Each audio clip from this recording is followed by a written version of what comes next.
Yo, what's going on, snipers, and welcome back to our Albuquerque Aliens Draft Glory franchise mode here in NHL 25. So last episode, if you did not catch it, we had a pretty tough first round against the Winnipeg Jets, but we managed to barely come out on top, winning in Game 7. But like I said, very tough series for us, but it might be a good thing in a way that we were able to escape in Game 7, because maybe it gives this team confidence going forward. But it was a really weird series. Like, we took a 2-0 series lead, so we won our first 2 home games. At that point, I'm like, this team seems to like to be doing pretty good. 4-2 win and a 5-3 victory. Then we lost 2 games in Winnipeg by the score of 4-1 and 5-4, one being in overtime. So at that point, I'm like, I don't know. I feel like we might end up getting cheesed in Game 7, or it's going to be the home ice trend in a sense.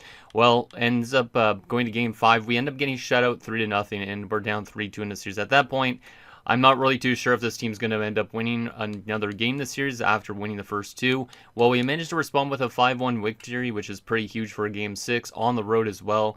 And then in Game 7, we barely edged them out in overtime. In that third period, we watched the entire third period. It was quite back and forth. Not really that we weren't expecting that, because last year, obviously, we've had similar results where it was a little bit of offense in that third period. But another solid Game 7 victory, and now we're going to be taking on Chicago in the second round. Now, Chicago won the Stanley Cup a few years back.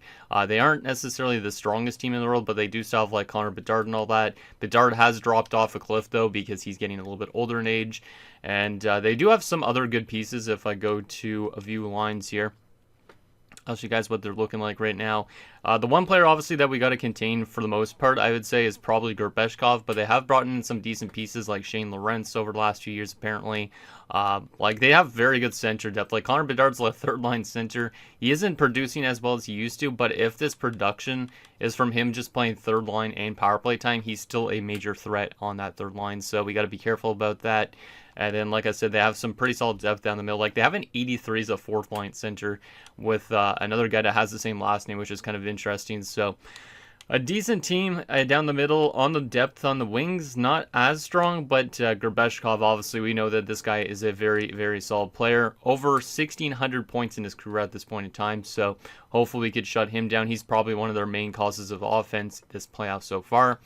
From a defensive standpoint, you can see their defensive core is kind of cheesy, which is a little bit scary as well. They have a solid top 2, but their bottom 4, to be honest, aren't really that great. So they are a good defensive team in terms of simulation so far, which is also kind of scary. So I kind of think that this defensive core could cheese us, which is a bit worrisome. And then their goaltending isn't really good right now, because their starting goaltender in Auld is actually out with an injury. He will miss the entire round. That also makes me feel like we're going to get cheesed because of the fact that they have 2 backup kind of goalies in net. So hopefully we could kind of take advantage with Auld being out for them. The one thing that kind of sucks for us is we're actually missing a piece going into the second round as well. That being Kolarz, because Kolarz went down with an injury. We actually saw him get injured. He basically had a shot from the point, hit him in the knee area, and he's going to be out for a few games in the series. I think he returns for like game number 4. So hopefully once he draws back into the lineup, that helps us out a bit. But you can see Dunham is getting a big chance to play on that top line with 2 legends in Risto and Staubitz. And then everything else pretty much is just like player shift up and down. So we have like Delisle into the top 6. Lambert's up there as well. Malak as well. Delisle was scratched like the last few games because he's been pretty bad defensively. So that's why I put him into the top 6, because obviously he's more of an offensive guy. So I think that's probably a better spot for him to be when we do have this injury. And then this is our defensive core, which has very good chemistry. I'm really happy with our defensive core. I hope that obviously it plays good in this round against Chicago. And then hopefully also get some good goaltending from Gionta, because despite having a really good regular season with a .923 save percentage, he hasn't been off to that great of a start this playoffs. So obviously his playoff numbers in his career haven't been super crazy. So hopefully he finds a bit more consistency in this second round to help us get to a potential conference finals matchup. But anyways, before we get into this the second round with the Chicago Blackhawks, let's get in your guys' comments, see what you guys have to say about last episode, and then we'll get into the second round and see what this team is made of. So the first comment from Sound Otaku says, if you can make it out of the Western Conference, I'd say the cup is yours to lose. Boston also beat Toronto in 7 games. Some things never change. And I didn't even realize that, because I was guessing that, hey, maybe Toronto was going to lose to Boston in 7 games. Well, it actually did happen.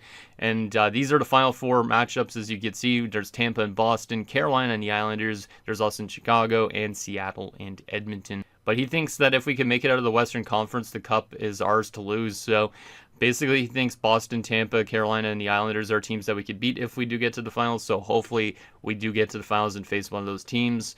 Obviously, we would if we would face one of those teams if we go to the finals, but we have to run through some tough teams like Seattle. Obviously, won the President's Trophy. Edmonton is still, I think, pretty decent. I do think they actually have like Doig and stuff like that, if I remember right. So I know Doig actually left them, didn't he? I feel like Doig might have left Oilers. I'm not too sure, honestly, but we do have to maybe run into one of those two teams in the next round if we could get past the Blackhawks. So hopefully we have a good little run the rest of the way. The next two comments are from Garage TV. The first one says, Peterson should stay in my opinion. Hunwick had a couple nice blasts in OT. Love to see him improving. And then as typing this, he scores the game-winning goal. Let's go. So that's kind of neat that you were actually typing about how good Hunwick was like, and then he ended up scoring the game-winning goal. Like, I really did like Hunwick's play in that game as well. He did get some good shots from the point, and obviously he got the big game-winning goal, which I took a screenshot of him because obviously it was a pretty cool celebration, and that could be a key overtime win there. Obviously, if our team goes on to win the Stanley Cup, that goal is basically the difference from us going out in the first round and obviously winning that Stanley Cup. So we'll see if that ends up helping us win a Stanley Cup. No guarantees on that, but it was a pretty big goal, I'd say, for Hunwick. And then he's also saying about bringing back Peterson. Now, I don't know necessarily. It depends really on our cap space situation, but at the moment, I do see Risto probably not retiring at the end of the season. If he does retire, probably Peterson could come back. But if he doesn't retire, basically, I feel like having Cashman as a third-line center making $8 million isn't necessarily the best use of our money. Cashman has been pretty fantastic so far as a player for us. He has been dropping off a little bit in production because he's getting less ice time, but he's a great power play guy. If he's in the top 6 next season, I think he could do really well there. But yeah, I like Peterson as well. So I don't really know if we're going to lose him or not. But Peterson's definitely been a pretty consistent factor for this team. Very good defensively, good offensively, wins faceoffs, all that type of stuff. Also, his playoff numbers are pretty decent too. So it would be nice to bring him back, but he might end up demanding too much money. And obviously with Cashman making $8 million, we might not be able to afford him. Cashman's only signed for, I think, 1 extra year. Yeah, if I only gave Cashman a short-term contract, both these guys would be expiring the same season, and then maybe I'd bring back Peterson over Cashman, but unfortunately I gave him maybe a bit too much term when I gave him his contract. Garage also says, and Jeff Dunham with the big goal in the third period, and I do definitely believe he could replace the top line position once someone retires, and I agree with that as well. I think Dunham, obviously, like, he's great enough to be a top line guy. Obviously, if Staubitz ends up retiring at the end of the season, that's going to be his position going forward, is playing on that top line with Kolarz and probably Ristolainen, because I don't think Risto retires this year, but if Risto retires as well, we might have a completely different top line this season, this upcoming season. From this year. And that would be really interesting because obviously we've been running that top line together for quite some time here in Albuquerque. And our last and final comment is from Michael Dos, who says, it's series like this that make teams go far in the playoffs. Up 2-0, lose 3 in a row, win game in 6 and 7. Don't know if you noticed, but 3 of 4 in the Eastern Conference went 7 games, and 2 of 4 in the Western Conference went 7 games. So basically, by that logic, that's a lot of games that went to Game 7. That's 5 total series out of 8 that went to a Game 7. So hopefully some of these teams that we're going to be facing, if we get past this round, are a little bit more tired because there's so much Game 7s. Because I thought we were going to be one of the only teams that potentially went to a Game 7 scenario, but we didn't. So it'll be interesting to see who has more legs left in them after that. Because Chicago was one of those teams that went to Game 7 as well. So definitely going to be interesting to see who still has some juice left and who could get some wins. So I don't know if we're going to make any adjustments to start this episode because, like I said, Kolarz is going to be missing the first few games of the series. But Dunham obviously being on the top line I think is a good idea. Delisle being in the top 6 to me makes a lot more sense because he's more offensive and he's been bad defensively. Lambert being there is probably okay. I think everything should be fine. I just want to make sure we got everything good. I think the defensive core is fine. We could move Hunwick up potentially into the top 4 again because we did put Narena up higher up for the last game. So maybe we'll rework it back to the original lines for our defensive core, even though it does make a chemistry a little bit different. And we'll see if we can find a way to win there. Obviously, if we run into any defensive problems, we can make some adjustments and all that stuff. It's not too big of an issue, but hopefully this team has enough in them to win against Connor Bedard and the Blackhawks again. Like I said, I'm pretty sure they won a Stanley Cup. I think it was like 6 years ago at this point, so it's been a while since they've won a cup. But obviously, Connor Bedard is a very good player to have still as a third-line center, even though he has dropped off to an 83. So anyways, let's get into game number one. Like I said, we're playing against their backup goaltenders for the entire series, so that also could change the complexion of the series because either we get cheesed by two lower-end goaltenders or their backup, those goaltenders that are backups and stuff like that play like shit and never win games. But so far, they have been playing good even with all doubts, so hopefully we can find a way to win here. Anyways, first period, game number one. Let's see what happens. 2-1, a solid start. Okay, we do give up the game's first goal, Gerbeshkov on Gianta a couple minutes in. Literally 4 minutes later or so, Rick Kim ties the game up, and Doig gives us the lead. Not bad. Not bad at all. We always seem to be giving up a lot of first period goals, though. Like, that was a thing in the last round, so I'm hoping that we could kind of clean that up a little bit and be a bit better defensively out of the gate. But to have the lead after the first period, I'm not going to complain about that. Shots are 12-10 in favor of us. Can we find a way to get some insurance in the second period so it's a little bit easier for us in the third period? Second period, 4-3 Blackhawks, so it gets inverted basically. We went up 3-1, but they answered back 42 seconds later from Gerbeshkov again. Connor Bedard scores to tie the game up, and not too long left after that, Gerbeshkov scores again. Like I said, we need to contain Gerbeshkov, even Connor Bedard, even though he's dropped off a lot. But Gerbeshkov has already got a hat trick here in game one. So, yeah, he's definitely the one we got to contain, it seems like, the most. Like, Connor Bedard's going to do some offense, but he's going to be more quiet because he's on a third-line role. But Gerbeshkov having top-line time and stuff like that, he is on a different planet. So, not great that we were up 3-1, and then all of a sudden now we're down 4-3, and it looks like they're going to be on the power play to start the third. So we need a big penalty kill, and hopefully we can find a way to tie this game back up, because obviously blowing a 3-1 lead was not what I had in mind. Gianta's not playing his strongest game, but we are being outshot 28-20, so I think obviously our team hasn't been playing super well so far at this point. Let's see if we could find a way to tie this game back up. Come on, boys. Penalty kill to start the third. Come on, boys, killed off, and they get a goal right afterwards. It's Roger McQueen, so that's 4 unanswered goals by the Blackhawks. Not good, as we still are in that bad defensive play, it seems like, and goaltending. Can we get back into this game at any stretch? We have time left to still score 2 goals. Come on, boys. Doesn't look like we're going to win, though. And unfortunately, after we were up 3-1, we give up a total of 5 unanswered goals as they get the empty net goal as well. We lose 6-3 in game 1, getting outshot 42-28.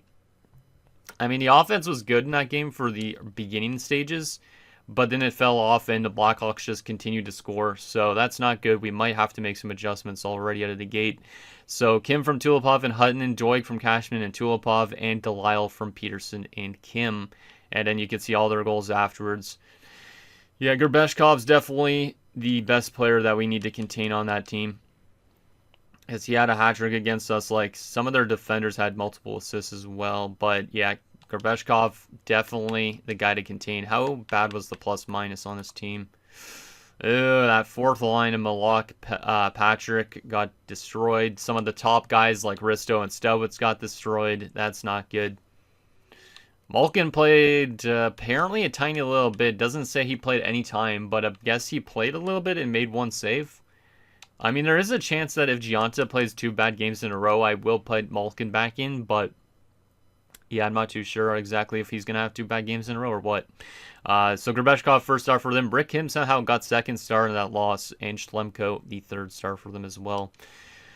We might have to make our defensive core back to the way it was for Game 7, because we have definitely been struggling at times to keep the puck out of the net. Like, we've had some really solid defensive games, but we've also allowed, like, 4 goals against there, 5 goals against there, 3 goals against there, 4 goals against there, 6 goals against there. Like, we're definitely not as strong defensively as we were in the regular season. So let's go back to edit lines here.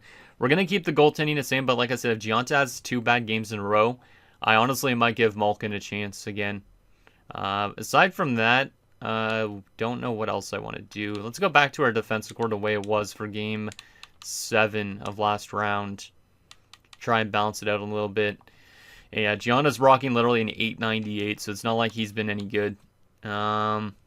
From an offensive standpoint, let's take a look at the plus minuses on this team.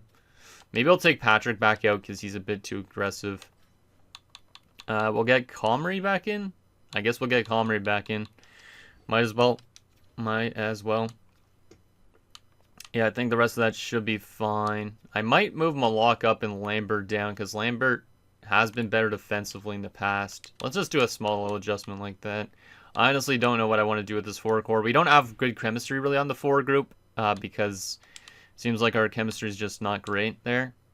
But from a defensive standpoint, it's good. So we should be playing good defensively with that chemistry, but guess not. Trying to think if there's anything else I want to do in terms of crazy adjustments. Like I could put Staubitz and Dunham on opposite wings, but I don't think it's necessary. Yeah, I think we'll go with that. So we need a big response from this team. We need to play better defensively. I know it's only game number 2, but if we lose both of our home games, it could end up being the home ice trend where we win 2 games on the road all of a sudden and goes back and forth till game 7. But at the same time, our team definitely hasn't been as strong this postseason as I was originally anticipating. So we need a good game from Gionta, good game from the defensive core, and we need to get back to what we were doing in like game 6 of last round where we won 5-1. So let's see if we could have a good response on home ice and tie the series up headed to Chicago. Because if we lose both these games, it's going to be kind of tough to win in Chicago probably. First period, game number 2. 2-1 Blackhawks, goddamn. So they were down 2-1 after the first period last game. Now we're down 2-1 after the first period. So we're still having trouble in that first period especially. And I'm not too sure exactly what we could do to even address that. But Lorenz scores first quite early on. Peterson ties it up 5 minutes later. And Arkhipov gives them the lead. So that's one of those Arkhipovs on that fourth line. I don't know if that's the center or the right winger. But pretty even first period. Shots are pretty even, 12-11. We're down by a goal. It's anybody's game still at this point. So if we can find a way to score at least a couple goals in the second period, we'll give ourselves a better shot probably, as long as we don't give up anything of our own. Do we have any goals in us to tie this game up potentially in the second period? Second period? 2-2. Okay, there's a big goal. Rick Kim again. So Rick Kim's off to a solid start to this second round, which is good to see. But hopefully some other guys could get their legs going a bit too. Shots are 20-16 in favor of us, yet it is a tie game, so their goaltender is playing pretty decently at this point. Can we find a way to get the lead back? Now, our goaltending, like I said, hasn't been consistent, but so far this is a decent game from Gionta. So can we find a way to have a good defensive third period and find a way to get that lead? Let's see what happens. Final 20 minutes potentially. Come on, boys, let's get that lead. Oh my goodness, Arkhipov scores again, and it's the same Arkhipov. Makes it a 3-2 lead for the Blackhawks. We're on a long-ass power play, but we did not convert. That's not good. That was like a 10-minute power play. Almost Dunham scores afterwards, though, so don't count us out yet. And Joy gives us the lead. 2 quick goals after a long power play where we didn't score. That's huge. Both those goals were 2 minutes apart, and we're barely going to edge them out 4-3. So that's the type of victory you want to see. Obviously not perfect win because we only won by a goal, but we outshot them badly. We managed to get some momentum off of power play and score 2 quick goals, and that gives us the win. So we do have a tie series headed back to Chicago, which is at least better than being down 0-2 at this point. So not a terrible game for us, but obviously still work to do, I think. Peterson from Norena and Bell. We had Kim from Peterson and Hunwick, Dunham from Bell and Stubwitz, and then Doig from Delisle and Norena. All right. Let's take a look at the stat lines here. So Bell, Peterson, and Norena all had 2 points, and then a couple guys on 1 point. And obviously the plus-minus should be pretty decent. Some minus people, but it's not the end of the world. Heatley was minus in 6 minutes. So that fourth line didn't do the best. All 3 of them played less than 9 minutes and are all minus. So the fourth line seems to be a bit of work in progress. And like I said, not a super strong game from Gionta, but it was enough to get us a victory. So 3 stars of the game: Peterson, Arkhipov, and Bell. All right. So we do have a tie series headed to Chicago. The question is now, can we win on the road? So far, we've been not the best road team. We only have 1 win on the road so far through 3 games. We obviously lost game 3 against the Jets, 4-1. Then we lost in overtime. So we've had some close road games, but nothing crazy. Like that 5-1 win is probably the outlier right now. So hopefully we can find a way to continue that somehow into this next round here and not play like we did in these 2 games. So I think we got to keep the team the same since we just won. Obviously, if we would have lost that game, I would have made more adjustments, but the defensive core definitely played stronger. The goaltending wasn't super strong. The offense was pretty decent, so let's see if we could take 2 games in a row here and win in Chicago as well, because if we could win either of these 2 games, it gives us maybe a good chance to get to the next round, so let's see what happens on the road, see if we could start finding that road game a little bit more. First period, game number 3. 1-1, okay, we do give up a goal in the first period again, but we at least scored one as well. Ristolainen opens the scoring at 6 minutes left, and then Arkhipov scores again. So apparently that fourth line is pretty good for offense for them. Shots are evenish, 14-10 in favor of the Blackhawks. It's a 1-1 game. We had the lead for a little bit. Can we find a way to get that lead again? Second period. 2-2. Okay, this might be one of those games that go overtime as well, it seems like, at this stage. Bedard makes it 2-1 Blackhawks, but Dunham scores a power play goal to tie the game up. Shots are still pretty even, 21-18, and it's a 2-2 game.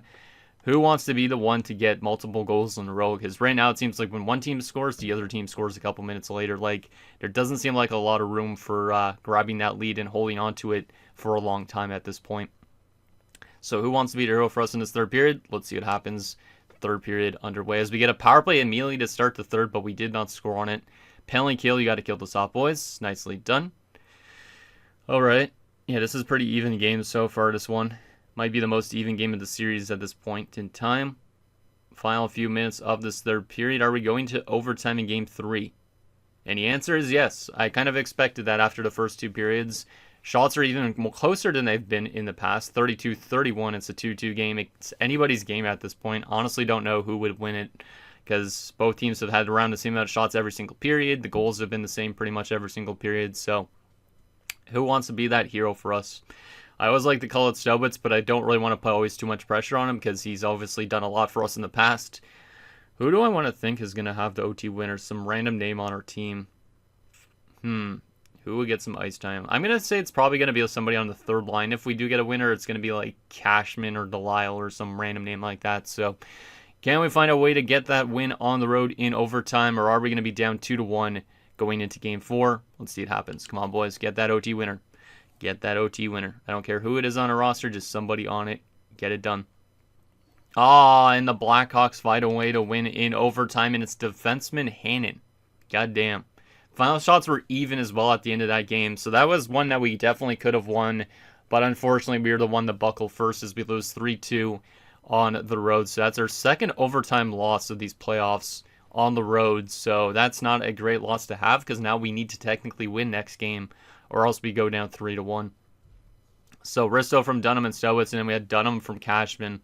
So Dunham's been pretty good in this series, but unfortunately our team is just not super finding that consistency yet, which is not great. We did have some -2s, and that was Delisle, Kim, and Peterson. So that second line, Norena was -2, Mahalik was -1, so that's the top 6 pairing. It was one of Gianta's best games in a while, so I don't give him any credit for that, really. But, yeah, Hayden seems to be a bit of a cheese goalie at times for the Blackhawks. I think we got to make some sort of an adjustment a bit. But, man, that loss is not a great one to have. Like I said, if we would have won that, I would have felt a little bit better. Kolars is back for the next game. I almost forgot that he would be back for game 4. So this could be a huge addition back into the series. So we will take Lambert, I think it was out. Let me just double check. Who was on the power play where Kolars was playing? Oh, it was Delisle. Yeah, Delisle was originally scratched. I might scratch Delisle again, to be honest. He has not done enough for me, so let's go to Delisle out. Kolars comes in. Kolars goes back to the top line.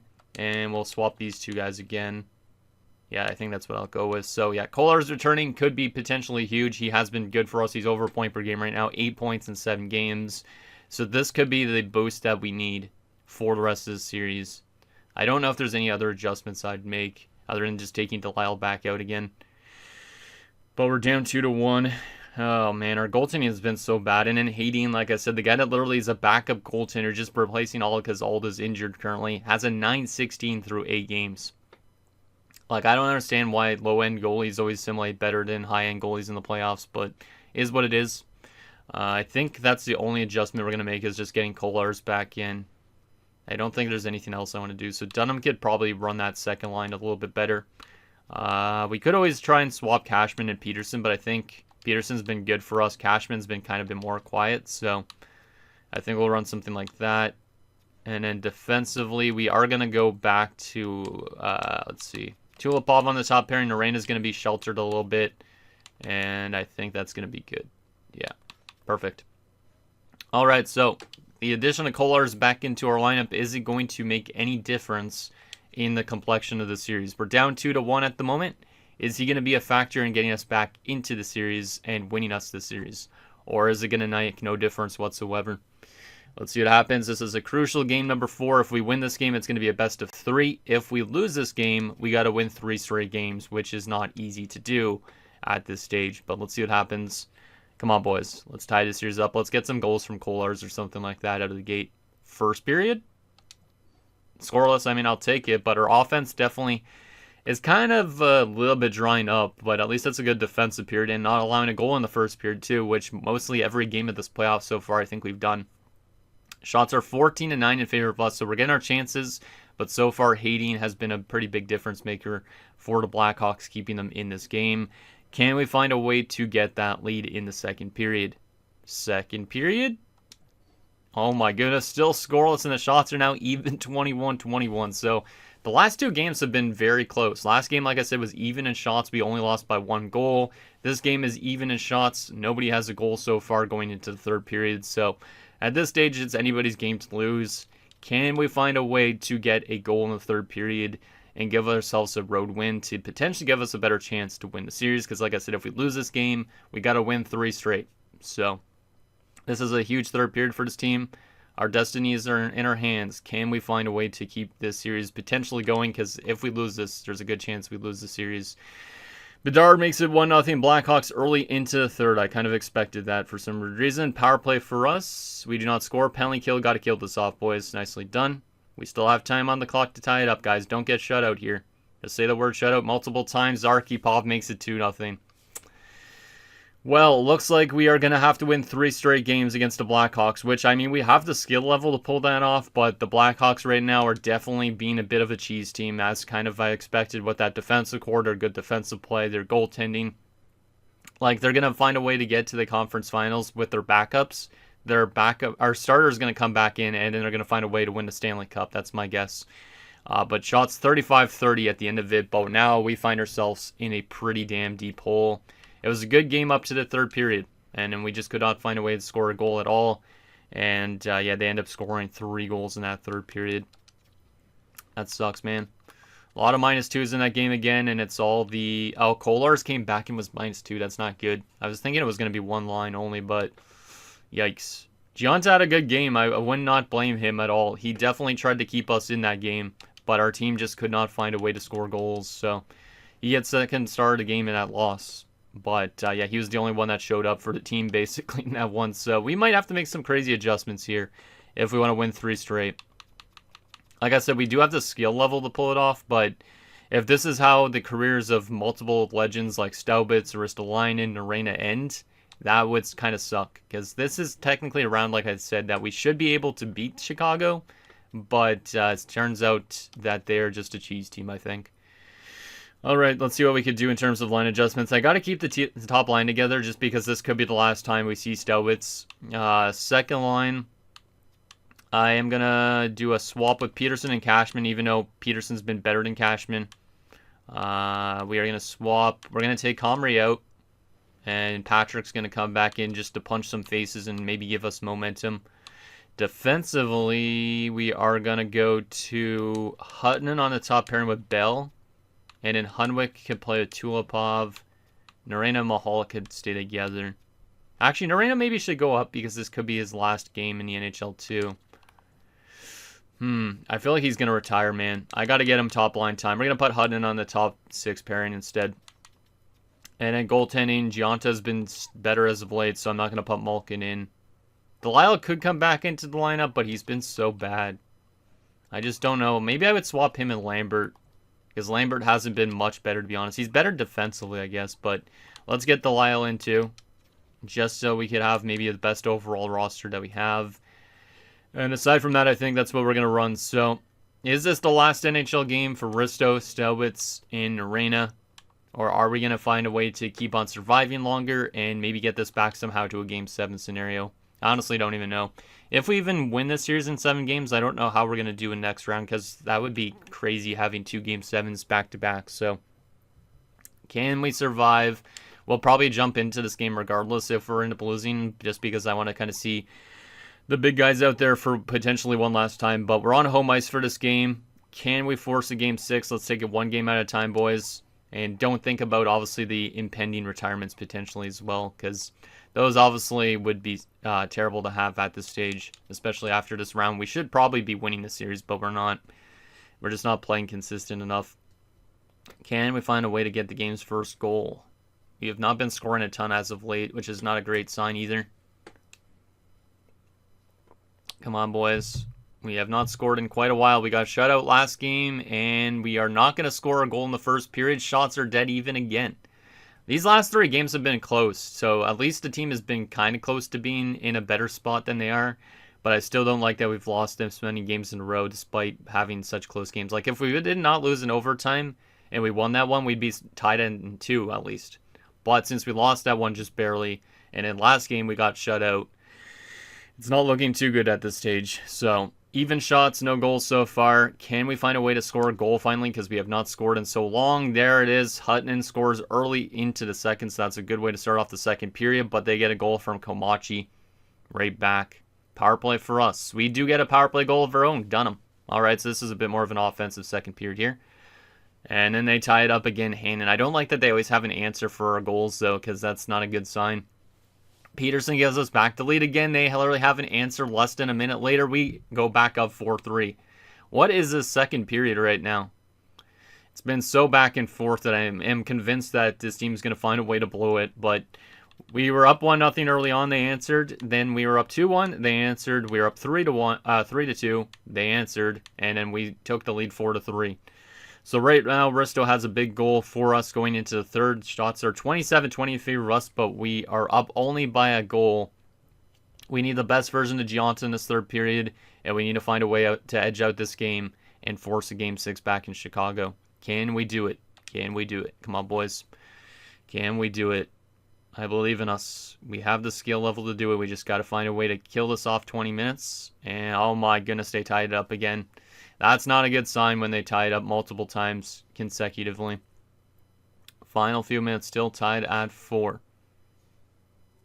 Oh my goodness, come on, guys.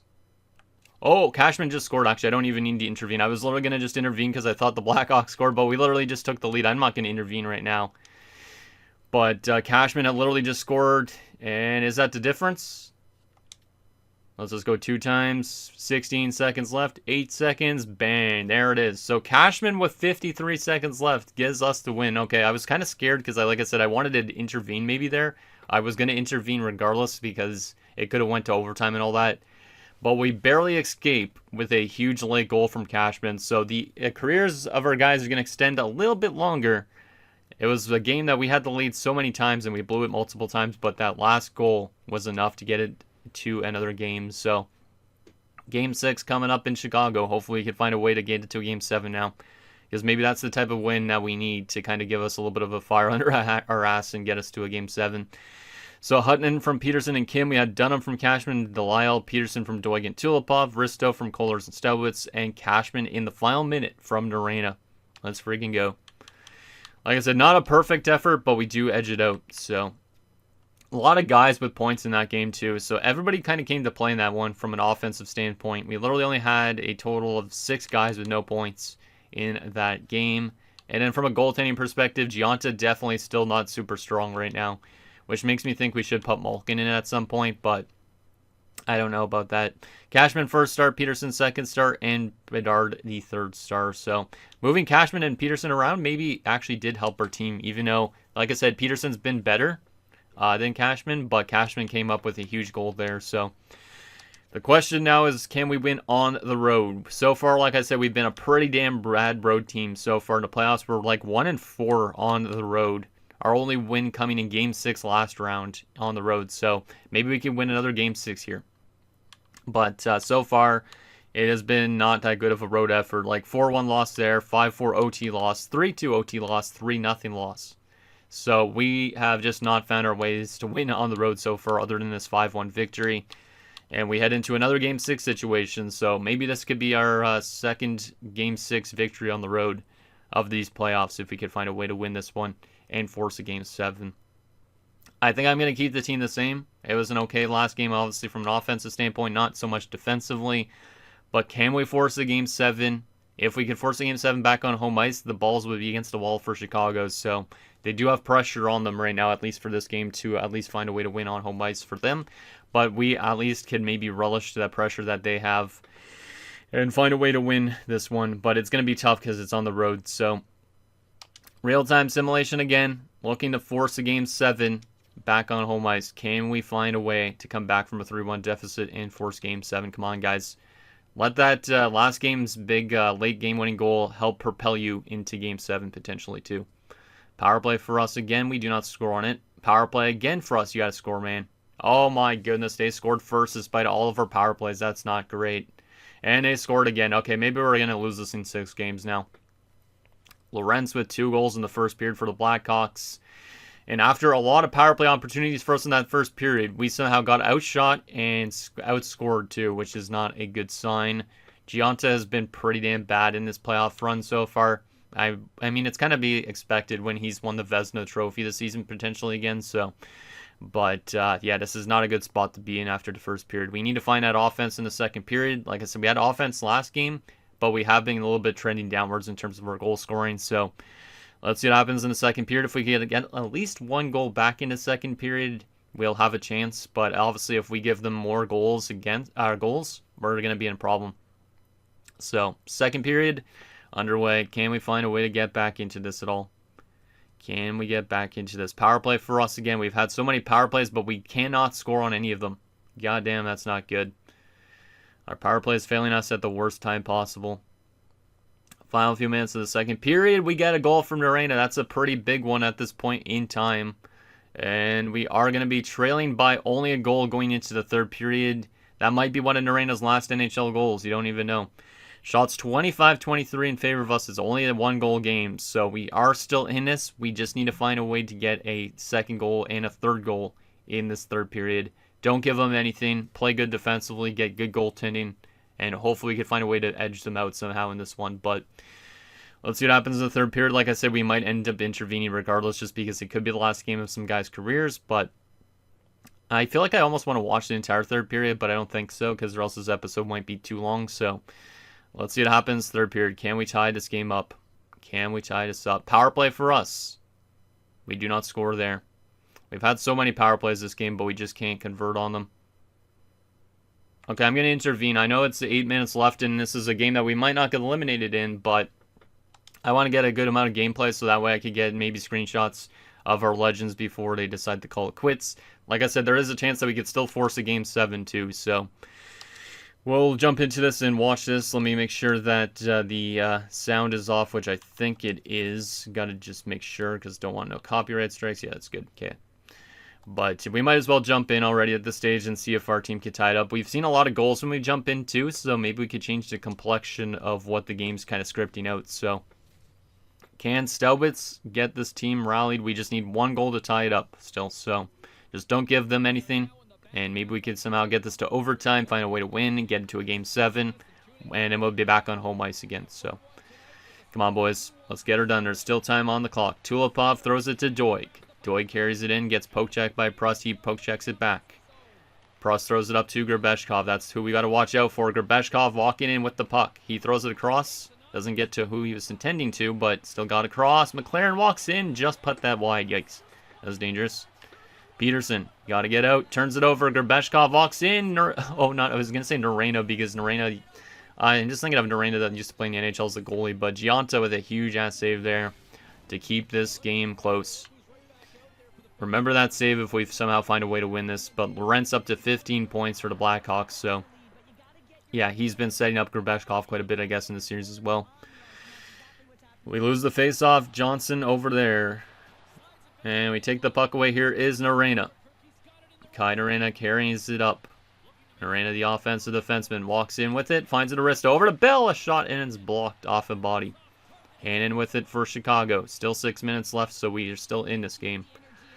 There's a nice little hit there by Narena. He doesn't usually throw that body too much, but he turns it over. Gerbeshkov to Quinton Johnson, I think it is. Johnson walks in with a nice defensive play by Risto. That's why he's won Selkies. He finds Kolars. Kolars busting in with speed. Can't get the pass across. Still gets a shot away. Good chance there. Risto battles for the puck with love, but lost it. Here is Hannon. Hannon gets hit by Dunham. Not a huge hit, but still a little bit of a shove off the puck. Here comes Narena. Narena carrying it up. Narena throws it back to the middle. It's over to Bell. A chance in. Haydeen will make a big save as the shots are now even at 32 apiece. That was a pretty big save by their goaltender. We're starting to get some momentum here, which is good. As Risto is literally leading the playoffs in hits, so I really like that Risto can throw the body around too. He's just been a very useful player in the series. Face-off losses. Connor Bedard wins it. I forget that Bedard's on that third line. It's so weird that he's on that third line, but he's dropped off a lot, so here is Bedard. Still got to watch out for him, though, because he's probably still got good skills. Dumped in by, I think it said Nesterov. I'm not too sure exactly. Tulipov throws it up, and it's onto the stick of Rick Kim. A bit of a weird pass, but Rick Kim has the puck. Kim to Cashman. Shoots, deflected off of a skate and right to Haydeen, but that's turned away with 2 minutes to go. We almost have full pressure. If we could win this face-off, maybe we have a chance to get a goal off that pressure system. Here we go. Peterson at the draw. He's a good face-off guy, too. Can he beat Bedard? Let's see. Come on, Peterson. No, he gets tied up, and they get it out. Goddamn, that sucks. That was a good face-off guy to have for that type of momentum, potentially, too. Bedard walks in. Nice shot block. I don't know who blocked that, but that's a huge shot block. Delisle now with it. Finds Hunwick. Over to Doig. Doig can't get by Lawrence. We're into the final minute. We are going to be pulling our goalie probably here shortly, as long as we get possession of the puck. But this is not good. There's been some close games in this series. Turned over. Bedard a chance. Turned away by Gianto. That's a massive save. That might give us a chance here as we do pull the goaltender. Delisle walks in. Finds Doig. Doig a chance, and that's turned away by Haydeen. Hunwick jumping in. He finds Peterson. Peterson walks to the middle. He's turned away too. That's a huge save by their goaltender. Doig. Over to Tulipov. He gets a chance, and that's turned away. Now we do have full pressure, actually. We're just bombing too much shots to the net, but we can't get them by. Kolars. Over up front. Oh my goodness. Rebound scores. Delisle. What the hell? That was a really good shift. There we go. We tie it up here late in Game 6 is George Delisle, who was scratched a couple times in this series. Has scored a huge goal. That's why he's still in the lineup. Absolutely huge goal. But a lot of pressure in that play, and for him to jam that in, absolutely huge. But Haydeen was left out to dry. He made some pretty big saves. Like, I thought we were going to lose and he was going to just stop everything. But George Delisle gives us a chance here with that late goal. It might be going to overtime here in Game 6. It might not be. You never know. But there is a chance that we could still find ourselves into a Game 7 soon. So, just got to find a way to keep on trucking here. Not give them much. But that's a pretty damn big goal. 19.7 seconds left on the clock. We literally probably had like 6 shots or so on that pressure system. So the pressure system works wonders in these simulation games. Here's a pass over. Oh my goodness, that was a dangerous pass. Komachi with it for the Blackhawks. He finds it the press. Just keep them in their zone, guys. There you go. At least the Blackhawks are kind of running away a little bit. Gerbeshkov, he doesn't have any speed left. And that is going to do it for the third period. We are going to overtime, looking to extend our season, so it gets a little bit more nerve-wracking here. But yeah, Peterson a great chance there. That rebound popped right out because of the pressure system. Delisle finds it. Nice little celly too. That's huge. All right. Look at the time on attack. The time on attack is dead even. I don't know if that's actually accurate or not, though, because of simulation. But this has been a pretty close game again. Most of the games in the series have been pretty close, I feel like. But we just need to find a way to get one more goal, and then we could go to a Game 7. We just got to find a way to not get eliminated here. Risto on the faceoff against Lawrence. He wins it.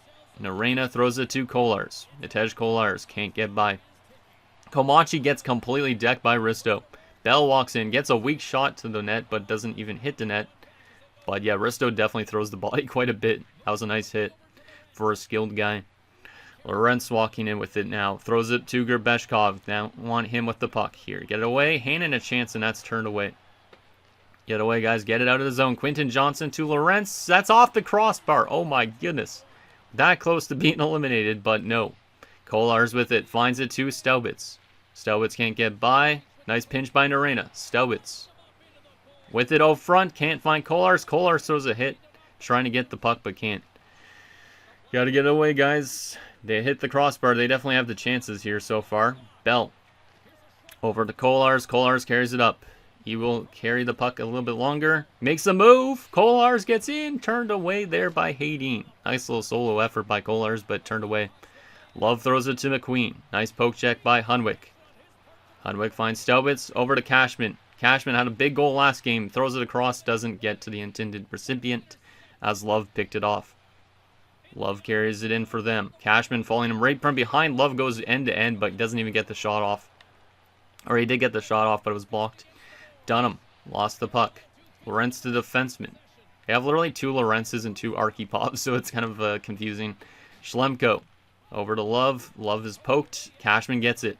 Cashman had a big goal last game. Like I said, here he is again. Finds Dunham. It's blocked by Wennerberg. Wennerberg up to Nesterov. Nesterov has some room, but he'll just dump it in. And Rick Him will hustle over to that puck. Nice speed by Rick Him. Nesterov takes it out of the corner. That's dangerous. Nesterov spins, doesn't get it to the intended recipient. Tulipov will find it and throw it to Cashman. That was a bit dangerous. Hunwick to Kim. Rick Kim with it. He's poke checked. Rick Kim still with it. Finds Hunwick. Hunwick a shot that's turned away. As Hunwick was looking for another OT game winner. Peterson walks in, throws it across, doesn't get to the person we were intending to, as Nesterov has the puck now. DeSalvatore. Get it away. Nice hit there by Heatley. Heatley finds Doig. As we have our 4th line out there, and 3rd line, I think. Doig finds Peterson. That's turned away with the glove by Hayden. Delisle to Heatley. Over to Bell. Bell shoots it. That's turned away. Almost full pressure for us again. Delisle battles, and Wennerberg takes him off the puck. Are they going to get out? Yes, they do, as Bedard got completely blown up. Goddamn. Bell to Delisle. Over to Doig. We do have some space. Delisle with it. Delisle backhander. It's turned away by Hayden. Delisle's had some pretty good shifts, and he seems to be pretty speedy.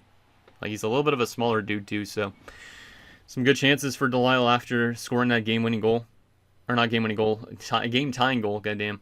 I can barely speak, I guess. All right. Bear DeSalvatore, that's such a weird name. Bear. I did have a bear in one of my series back in my Minnesota series back in NHL 18 before, so. Prost with the puck for Chicago. Shots are 43-35 in favor of us, still tied. Komachi tries to make a move. Bell shuts him down. Peterson to Doig. Doig has Delisle with him. He'll walk in by himself. Doig throws it across. Doesn't get it to the intended guy again, as McLaren picked that off. They have a 3-on-2. We got to get back defensively. Gerbeshkov and Lorentz. Over to McLaren. Get away. Oh my goodness. Huge save there by Giunta. He's bailed us on a couple times. And is that going to be icing? No, it's not going to be icing. Okay, good. A huge hit. And Kolar's had a chance to win it, but couldn't. Oh my goodness, that hit though by Staubitz nearly gave us an OT winner. Gerbeshkov didn't go on offside. I thought he was offside, and they're going to score off a weird bang-bang play. And unfortunately, we're going to lose in Game 6, and is that the end of Staubitz's career? A play that looked like we were going to win at one end, and then this was just a fluky-ass goal to win it. God damn it. Of course, that's going to be what knocks us out, is a fluky goal. Giunta made some huge saves in this game. I thought he was going to make one there, but that was a bit of a fluker to end the series. God damn it, man. Quentin Johnson, of all people, too. It's a defenseman. Well, we at least get to see our guys out there for one last time, potentially, because that could be Staubitz's last game ever, which is not great, but, man. Let's stop this for a second, and let's go back through that last play, because, like I said, I think that was a pretty fluky game-winning goal. And I thought it was offside almost too, is the thing. So there's this play that I thought was almost going to be considered icing, but it does not get considered icing. And then Staubitz throws a great hit on his last shift potentially. Kolar's finds it, has the room, but lost control of it because he's poke-checked kind of a bit. But he gets a good chance there. Then the Blackhawks go the opposite way. And this is the play I thought was offside, is Gerbeshkov makes this move. Ooh, did he put himself offside? Yes, he is that considered offside to you guys? Because he doesn't have possession of the puck. To me, I feel like he is. He does have his foot up in the air, though. It's not directly on the ice. But that's pretty damn close to being offside. I don't know. Did he... Or he might have tagged back up afterwards. That's actually a tough call. Because he might have tagged back up on that line afterwards. Like, let's see. Yeah, I don't know. I don't feel like he tagged up properly. I feel like he put himself offsides. Regardless, if that's a goal or not, that's kind of tight. Anyways, he ends up getting his puck because for some reason Arena doesn't go and get to him. He tries to stick left the air, which is kind of funny, but then Quentin Johnson finds his puck after a hit again from Stelwitz. So Stelwitz throws Grabekov off the puck. Johnson just throws a bomb to the net. And for some reason, this catches Gionta by surprise. He tries to push across. It hits off of his glove. And then off of his shoulder, bounces up in the air. And Bell tries to get to it, can't, and it trickles in. And that potentially ends the career of one Josiah Stelwitz. Maybe even Ristolainen, maybe even Arena. They're all out there for that last goal against two, which is dreadful to see. But let's get some screenshots of these guys just because, honestly, I'm never going to get another chance to get a screenshot of some of these dudes potentially. So let me just get some screenshots so you guys have some pictures of these guys that we could put in like the Discord and all that. So there is an Arena. Looks like a good playoff dude. Obviously, we got to get one again of Stelwitz, even though we have him in the thumbnail. He's one of the GOATs, so... Or the GOAT, I should say, potentially. There's that, and then we got to get Risto as well. We could get Kolarz as well where we're at it, I guess, because Kolarz is getting closer to retirement. If we end up losing a lot of big names, he could end up being the next captain of this team, potentially, which is kind of strange. So we'll do this, get a screenshot of that. And then we'll also do one of Risto, too. Oh, man. I don't know if I need one of Bell yet, because Bell's younger a bit.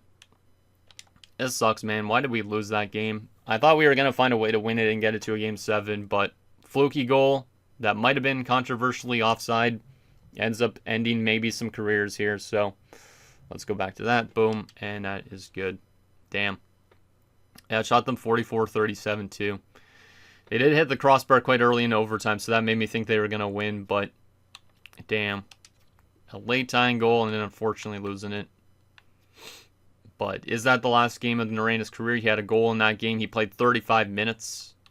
Is it the last game of Risto's career? He played 30 minutes. We also had Kolarz over 30 minutes as a forward. And Stelwitz over 30 minutes. Oh, man. That's not great. Alright. It is what it is, though. So the question now is who's going to win the Stanley Cup, and is at the end of some big careers. We're going to find that out in this episode because we might as well. But hopefully all those guys come back for one more season because they're all still under contract for next year too. So let's take a look at some player stats here. See what went well for us and what didn't. But I'm pretty sure we just had a really streaky time here. Literally leading us in points this postseason was Peterson, of all people, which is not who I was expecting. He was point per game. Everybody else was under point per game. We had Stelwitz on 11 points. Dunham was on 10 points. Kolarz was on 9 points. Risto was on 8. Cashman and some guys were really bad in plus-minus, though, which is unfortunate. Yeah, we just didn't get enough depth scoring in our lineup, I feel like, too. And then from a defensive standpoint, Narena was good. We also had Hutton, who was actually pretty damn solid, too. Tulipov. All of our defenders really helped out offensively, except for Mahalik. And then from a goaltending perspective, Gionta, like I said, had some strong games, but other games not so much. He is going to probably win the Vezina this season, but he could not continue that in the postseason. Like during his regular season career, he's up to a .913 save percentage. Playoffs, he's at a .912, so he's had some good years in the playoffs, but also some mediocre years. Last year, or last time, oh wait, he was injured last year? Yeah, he was injured for the playoff run last year. I forgot about that. Last time he played in the playoffs, he was actually really good, so a bit of a regression year for him in the playoffs, but still a good goaltender. And maybe he can win another Vezina next year if our team is still intact, pretty much. All right. So now is the question, who is going to win the Stanley Cup? And then obviously, like I said, we're going to find out those retirements as well in this episode, see if we did end up losing Josiah. But if we do lose Josiah, hopefully Risto's still there. Hopefully Narena's still there, but Narena could end up retiring too, which is not great. I just don't want to lose all three of them necessarily in the same season. So Chicago does go on to win the Stanley Cup. I think I did predict that properly then, because the fact that we were getting cheesed and all that, like I said, if the starting goaltender gets injured and you have two backups in the second round, and then your starter comes back, I feel like you win the cup a lot of the time. So Chicago does end up winning the Stanley Cup, and Charlotte wins the AHL. So we lost to the best team this season. Kind of surprised that the Blackhawks were good enough to win the Stanley Cup based on that defensive core, but what do I know about building defenses? Let's take a look at those awards, though. So, yeah, we have not won the cup now in 5 years, so it's been a while, but at least we do have a cup in the series, so it makes these losses feel a little bit more okay. Seattle won the President's Trophy, Chicago, and Tampa Stanley Cup Finals, so rematch of 2015. Interesting. All right. Bjorkstrand, the Art Ross, and the Hart. Bissonnette wins the Norris for the second year in the last 3 years. Blomstrand wins the Lady Byng for the second consecutive season in Tampa. Morrison wins the Calder for San Jose. Lorentz won the Conn Smythe, so it wasn't Gerbeshkov, but Lorentz was probably setting up Gerbeshkov a shit ton. Gionta does win his second Vezina Trophy in the last 4 years, so that's impressive. Last year was his former backup goalie or former starter, Spezza, so that's kind of neat. But it's been a nice little representation of Albuquerque Aliens goaltenders. Gionta does also get the Jennings for the third year in the last 4 years. That's pretty impressive. I don't think I've ever had a goalie do that well with the Jennings before. Karkner wins the Masterton. Mahalik for San Jose wins the Jack Adams. Not talking about Milan Mahalik. Potter for Pittsburgh wins the Selke. Don't even know who that is. Bjorkstrand, the Lindsay. Blomstrand, the Richard. All right. AHL awards. We did have Skylar Peterson, the best goal scorer in the AHL, which I didn't even remember how much goals he scored, but that's good for Peterson as a vet, helping out those young guys down there. He also does win his the Fred T. Hunt for dedication to hockey. Hey, that looks like Joni Pikkinen just based on that. If I saw that, I would be like, hey, it's Joni Pikkinen, but it's not. Peterson also scored the most points this season. That's one we saw already.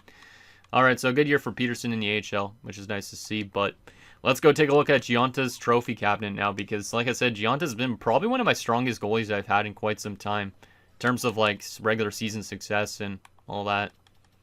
Like, he might only have the one Stanley Cup, but now he's got 2 Vezinas and 3 Jennings. Like, he's been no slouch. No slouch whatsoever. So shout out to Jason Gionta, who is still signed for how many more years? 2 more seasons after this. Okay. Malkin probably will have to be a backup again next season, which is not great, but is what it is. All right, so we've seen the awards. We know who won the Stanley Cup and all that. The question now is, after a 107-point season, is Josiah Staubitz going to call it quits? I don't feel like Risto is going to retire. I think Narena might, but I don't think Risto is. Is Staubitz going to retire, though, after a crazy, crazy good season? I really hope he doesn't, man, because I'm pretty sure he has another year left on his contract otherwise. Florida ends up winning the draft lottery, in case you're curious. Pittsburgh, Rangers, Devils, and Minnesota. All right. Who is going to retire? Please don't lose any big guys. Don't lose any big guys after a series like that. And I don't see him up there, so I don't think we're going to lose any big players, which is kind of surprising. But Tim Stützle retires in New York, so that's the big retirement. Leo Carlson up there, Zegras. Any former players in this retirement batch, or guys that actually still do play with us? Let's see. Nobody there in terms of centers. Left wing side of things, Matthew Nyes is the best to retire.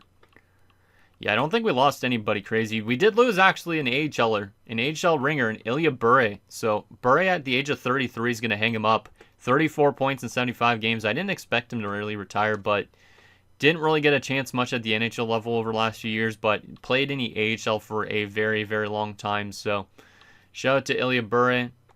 And he did get to play a playoff game too, which is also pretty sick. So, damn, yeah, I wasn't expecting him to retire before these other guys, but it is what it is. Who's this Zubov dude, out of curiosity? Former Cap. I don't think I recognize him. Gertson isn't former player. Let's see. Is there any other former players? Doesn't look like it. Right wing side of things. Matvey Mishkov and Seth Jarvis retired. Goldobin seems kind of familiar, maybe from Florida. But yeah, we did not lose either Risto or Staubitz, so that's good news. So Staubitz will be back for another season. Same with Risto. The question I have is still, is Narena, did he retire? It does not look like it, so that's good. We did not lose anybody, which is really nice to see because obviously they'll come back for another run next season. But Luke Hughes, the best defenseman in retirement. Yukov up there as well. Zellweger, stuff like that.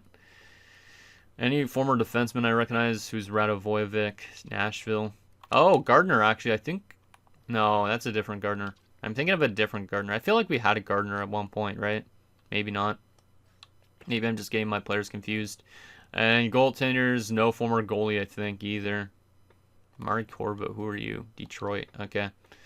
All right, so yeah, no players retire from the Albuquerque Aliens other than Bure in the AHL, so that's a pretty big dub, especially after our season we just had. So that's good news. We'll go continue simulating. We'll take a look at the draft class and all that. Not that it's going to matter really at this stage, but let's start by looking at the progress reports because we're probably going to get some drop-off at least from those big guys then, which is definitely the case here. So Staubitz is still an exact top 6, and he's probably on some statistical growth, but he's also having drop-off to like his offensive awareness, his endurance and speed. Risto's down to an 87, so Risto still might end up retiring before Staubitz potentially. He's on a lot of statistical growth too, so he might only be like an 85, which is not great. Norena's down to an 81 overall. He's losing a lot of growth as well. Oh boy. Well, those guys might be going into the last season coming up soon. Hopefully Norena is actually listed as a top 6 defenseman enrolled just because I don't want his ice time to be conflicted. Malkin's up to an 85 starting goaltender. There's no trades I can make, so I have to keep him as a backup behind Gionta for at least 2 more seasons until we could let go of Gionta, but man, that kind of sucks because Malkin's going to cost a lot as a backup. We're going to have to keep on qualifying him probably for 2 years. Any other crazy drop-offs or anything? Doesn't seem like it. Looks like we're probably going to have still a really good team going into next season. Kopitz could jump to the NHL probably, so we could probably afford to let go of somebody like Heatley. And then, yeah, Kopitz could come in as a 4th-line guy. In the AHL, wow, Ryder McLeod jumped up to a 76 at 20 as an unsigned prospect. He's already listed as a depth defenseman. This was the offensive defenseman, I think. I think he's an offensive defenseman that we drafted way earlier than he was anticipated, but he got a ton of growth. So that's really good to see. Krejcik also got some good growth. He's up to a 67 at 20. Cogliano's getting growth. Looks like we're getting good growth from the prospect pool, which will definitely help us in terms of continuing to make the playoffs and stuff, which is nice. Petterman's up to a 76 at 22 as a low elite. All right. Didn't he have medium elite potential at one point? I felt like he did, but maybe I'm wrong. All right. Looks like we're at least getting some good growth. We're definitely going to have to make some room up in the AHL, though, and let go of some people, probably, which is unfortunate, but it is what it is. Maybe I should have called up Reed Mathers at some point, but Mathers is probably gone because he can't win that backup job back from Malkin, unfortunately. All right. So that's progress reports. We'll take a look at the draft class and the re-sign stage stuff we have to deal with. So first and foremost, the contract situation. These are the guys that are impending free agents that we need to potentially re-sign. So Dunham, obviously, we got to probably look into doing a big deal with this guy if he wants to do one. As of right now, he does want to do a 6-year deal. I think this is a reasonable price point too. So I think I'd definitely give him that. But obviously next year we have some pretty big pending free agents. Like if Risto and Staubitz don't retire, that contract might hurt us. There is Rick Kim, who is a pending free agent as a UFA. He still thinks he's worth over $10 million. So Rick Kim probably will leave us this offseason based on that, but I'm not too sure. Hunwick's still an RFA, so I could still hold on to him a little bit longer. He only wants a 1-year deal though, so that's not great. Peterson's a pending UFA. Like I said, we got to be taking notes that Risto's going to be a pending free agent this next offseason. Same with Staubitz. Like if they retire, it's not going to be a huge issue in that sense. But Peterson wants 7.475, which is less than currently Cashman makes. So maybe I should have let go of Cashman earlier. But Doig, 3.275. Comrade is a pending RFA. Is a 25-year-old. I honestly don't even know if he fits his team really that well. We'll see if we end up bringing him back. Like I said, I think we could afford to let go of Heatley because of Kopitz. Maybe even let go of guys like Lambert. Patrick we can probably hold on to, but the bottom 6 might need to be reworked a bit. There's some guys that have not grown at all, like Ashton's a 76 at 24. Like I thought this guy was going to be good when we drafted him, but he has not grown really at all. Just not great. But McLeod being a 76 at 20, like, McLeod could literally play on our defensive core next season already. He is that offensive defenseman I thought. He's got 92 passing, 84 offensive awareness. So if we want, we could literally play him. And then Mahalik could be a depth defenseman or leaving this team. Petterman is also unsigned as a 76 though. So both these guys literally could jump to our NHL and AHL team right away. Which means there is going to be guys in the AHL that get let go of. So there is all of that. And then from a goaltending perspective, obviously Malkin's still an RFA. And he only wants 1.5 right now. We'll probably end up qualifying him, leaving him as a backup for next season. But there is a chance I have to qualify him this offseason and the next offseason. And then once Gianta and him are like both free agents potentially, I have to decide on one or the other. And I might lean towards Gianta, even though Gianta's technically the older of the two goalies, but not too sure. All right, so those are the guys with the contract scenario. Final thing we got to take a look at as this draft class. So let me take a look at the draft board first. We are drafting 28th this year. Can we find any good steals? I know it's not going to matter about the draft class too much because we're late into the series, but I just want to see if there's anything that we could kind of pin for next episode. Okay, here we go. Low elite grinder in Braden Robertson. And he actually looks NHL ready too. He would jump right to our fourth line right winger, and he could literally replace somebody like that fourth line enforcer in Patrick. So Robertson probably ends up being our selection, at least of right now. That's a nice little pick. Low elite grinder too. Aside from that, this draft class looks like there's a bunch of medium nines in the second round. So I don't think it's going to be the strongest class, but it doesn't matter too much at this stage. There is some goalies, but they're not going to make it before the series ends. I'll just pin them because they're medium elite. There's a gem. That guy's probably medium elite as well. Any other low elites other than that guy that we're taking potentially first round? Andy Wall. He is 20 years old already, but we might as well take somebody like that, even though he's not going to make it before the series ends. Chemo Mackey. Maybe he's a little elite. Not too sure. But yeah, I feel like this is not going to be that great of a draft class, and like I said, it doesn't really matter too much at this stage just because we're right near the end. We have like probably another 6 seasons, I think, left of this, so seasons are running dry a little bit before we end this series off officially. So anyways, guys, that's going to do it for this episode of Albuquerque Aliens Draft Glory Franchise Mode. So it kind of sucks that we lost to the Blackhawks, but like I said, at least that one cup win a few years back at least makes us still feel a little bit safer. But the fact that we're probably going to be losing guys to retirement soon, this team is going to go through some up and down stretches for sure. I don't know if we're going to be as strong as we were this season, but our window is probably getting closer to closing on winning a Stanley Cup. We probably could still make playoff runs and stuff, but we aren't probably going to be a cup contender at some stage. So that's thing down below, and I'll see you guys next time.